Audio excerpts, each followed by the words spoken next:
Please keep your roads, keep your schools. We just want to be safe.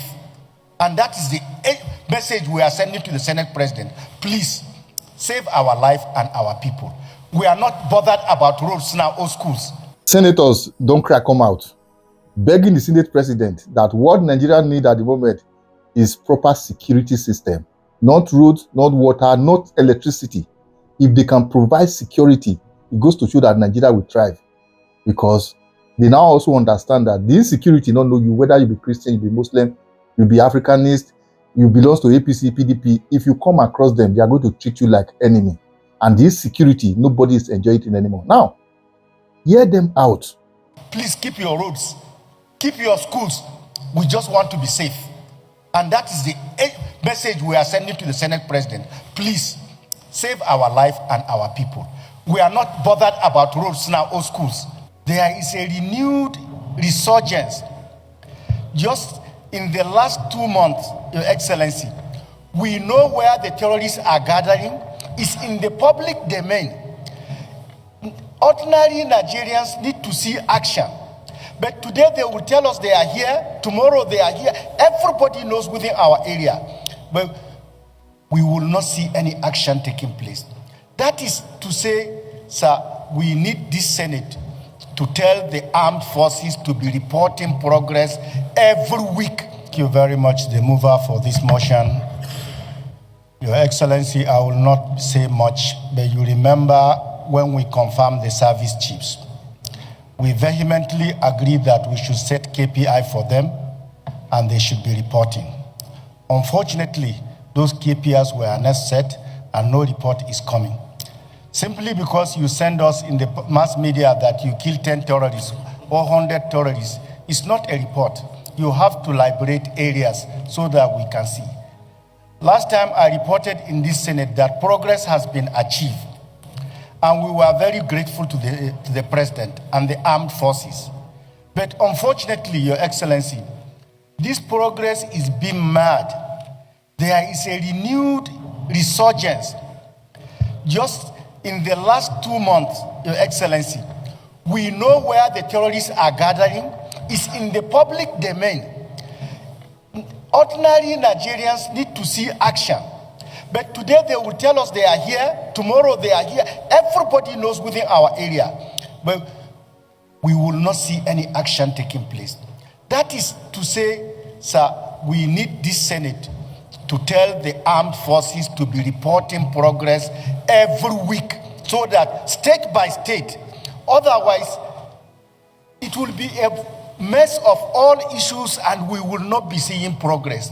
Sir, I beg you that time is ripe now, that this problem is solvable. We have seen progress. We should not allow this progress to be derailed. We should pursue this remnant of these people so that our next election can be peaceful and sustainable. And we have something to say to our people, sir. This is the only thing I want to take. If I get protected in my environment, please keep your roads, keep your schools. We just want to be safe. And that is the message we are sending to the Senate President. Please save our life and our people. We are not bothered about roads now or schools. Please save our lives. Our people's lives are in danger. Thank you very much, sir. Senator representing Kwara Central.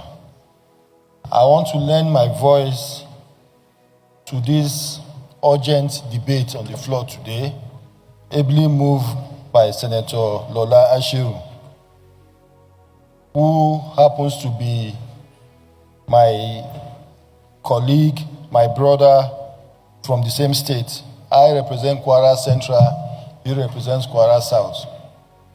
Sir, if anything happens in Kwara South or Kwara North, it's as good as happening in Kwara Central, because we are from the same state and our people are interwoven. There is no gainsay here to say maybe it's affecting Kwara South, so it doesn't bother me. No. We are interwoven in so many aspects. And that is how it also extends to the other parts of the country. We've had series of complaints, debate, concerns over insecurity in this country. I think, sir, it is time we stop all the rhetorics and all hands must be on deck. Be you in government, be you outside government, the security of lives and properties in one way or the other will definitely affect you. So we must not play politics with it.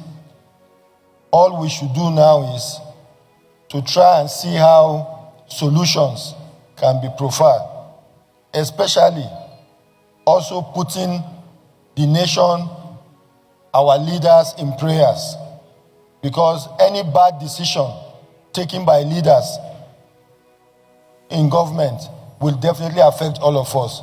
So it's not time to blame anybody.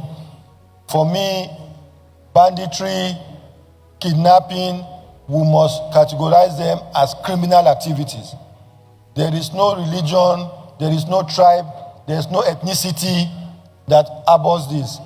Anybody caught should be dealt with as a criminal. If we approach it from that angle, without sentiment, without emotion, I think we will go a long way in resolving these issues. The security agencies are doing their best. We must applaud them. The president is doing his best. Those of us here too are doing our best in trying to oversight and make sure the voice of our people are heard. So we should please put all hands on deck and address this thing as criminal activities. Thank you, sir. Thank you. Senator Sadiq Umar. I am Sadiq Suleiman Umar. I represent Kwara North. Mr. President, let me first thank our colleague, Senator Lala Ashiru, for bringing this to the Senate attention once again. Mr. President, my distinguished colleague, we've gone around this repeatedly, and for information, Kwara, we benefited from very good peace for a long time until the bandits and kidnappers started seeping in from the borders, and they started from my area, actually the Kwara North. Alhamdulillah, the government of Kwara State, the federal government, there has been good collaboration and effort, and that side is being, brought under control. Now they have moved to Kwara South again, and my sympathy to our people in Kwara South, because there has been a lot of suffering in that senatorial district as well.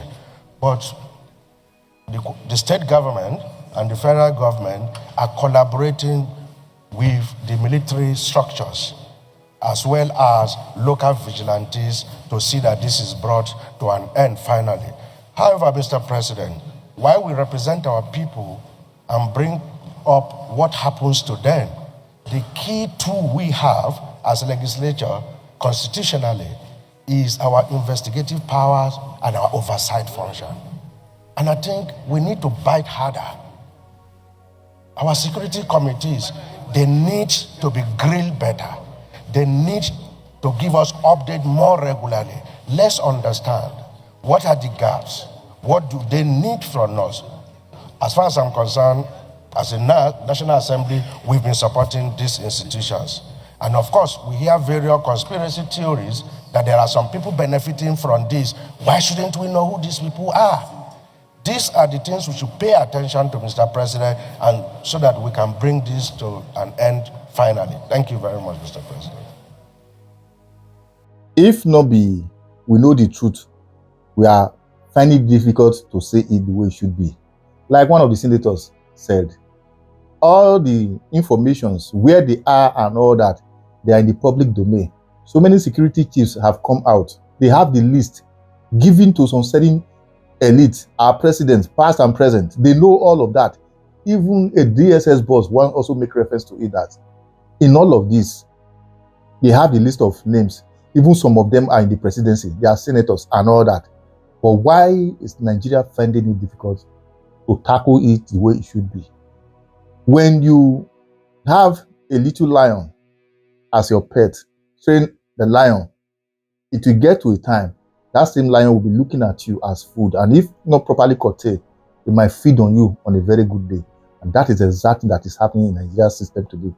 Because at the time this same set of people will be organized, some politicians funded them just for their own selfish interest. They never believe a day will come.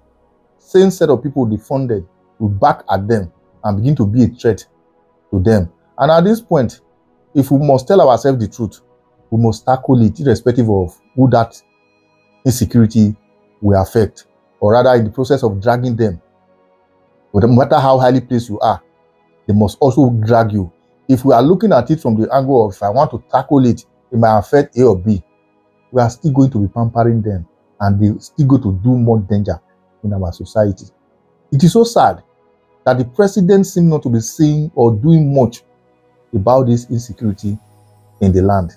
And I just hope and pray that this same set of senators today should be able to say one or two things that will ginger our presidency to do the needful. Because if Nigeria were to be a country where we are not pampering insurgency, Boko Haram and the rest by now would have been proscribed.